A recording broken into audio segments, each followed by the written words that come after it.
এক প্রবাসী ভাই দীর্ঘ ৮ বছর পর দেশে আসার আনন্দে ব্যাগ গোছাচ্ছে। পরশু তার বোনের বিয়ে। এমন সময় তার বাবার ফোন। বাবা বলল, হ্যালো, শুনলাম তুই নাকি দেশে চইলা আইবি। ছেলেটি উত্তর দিল, হ আব্বা, ছোট বইনের বিয়া, আর আমি কি না আইসা পারি। বাবা বলল, তোর অহনাওনে কাম নাই, ঘরোয়াভাবে বিয়া, আর নতুন জমির টাকা শোধ করা লাগবে। এই সময় এত টাকা খরচ কইরা আসার কি দরকার।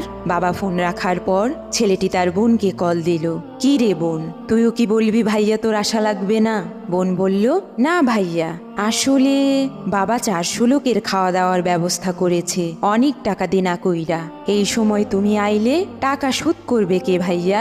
ছেলেটি ফোনটা কেটে ছল ছল চোখে লাগেজ থেকে জামা কাপড়গুলো বের করছে। তা দেখে তার রুমমেট বলল, ভাই, বোনের বিয়েতে দেশে যাবেন বলে ব্যাগ গোছালেন, এখন আবার সবকিছু নামিয়ে রাখছেন যে? চোখের জল মুছতে